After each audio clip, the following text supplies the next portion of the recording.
Hello guys, let us continue with reading fill in the blanks question, and we left our question at passive voice. Now let us see what's a passive voice, how to identify it.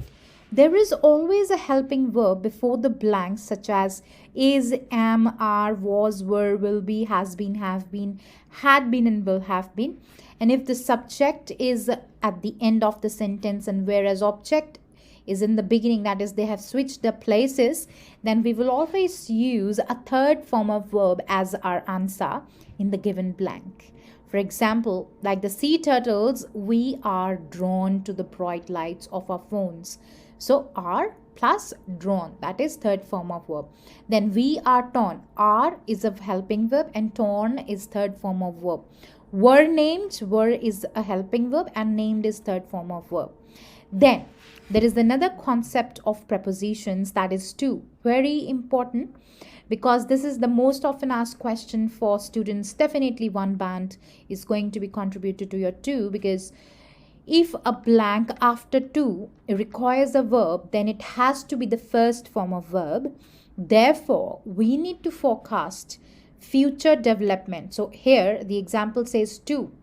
Forecast is a first form of verb. Then to overcome this constraint, the researchers first developed. So to is a preposition and with that we put first form of verb. Whereas in the last sentence it says every day of the week to obtain health benefits. With to again we have put first form of verb, that is obtain. Then the next preposition is and / or. Look for the word on the other side of and or for its part of speech. Now, if there is a blank, for example, in this case, it says well organized. Well organized is an adjective. So after and also it has to be an adjective. So it says answer must be same part of speech as well. It works on the notation of the word and if the other side of the blank is a positive word, after blank after and it should be again a positive word in the blank. So well organized is a quality of a person. So efficient is again a quality of a person that are positive. All right. Similarly, in the second option, in the second example, it says predicting. That's the first form of verb plus ing. And then we have and in the blank, it has to be first form of verb plus ing. That's why we have used the term analyzing. So predicting and analyzing are parts of research. So they both are as suitable answer in there. Now the last one is clues in the paragraph.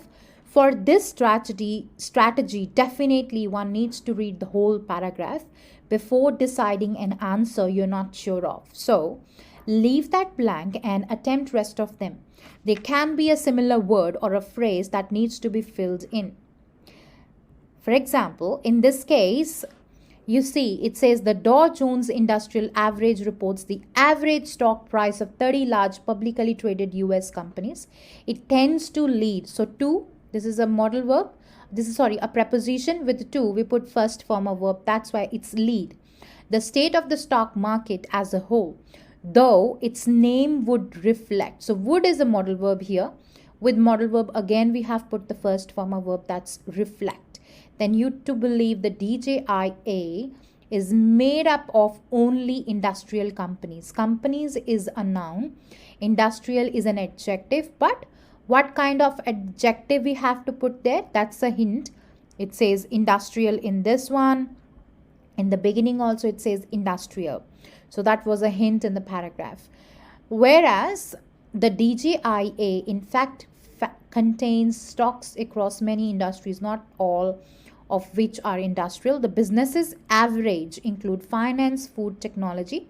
So what average? This is again a hint in the first sentence. So this is known as clues in the paragraph. They work really well if you read the whole paragraph. Now there is another example that you can do on your own. And if you still have any doubts, you guys can always contact us on the given numbers on the screen. And you can reach us on our website that's given on the screen as well. Thank you so much. We'll see you in the next lesson.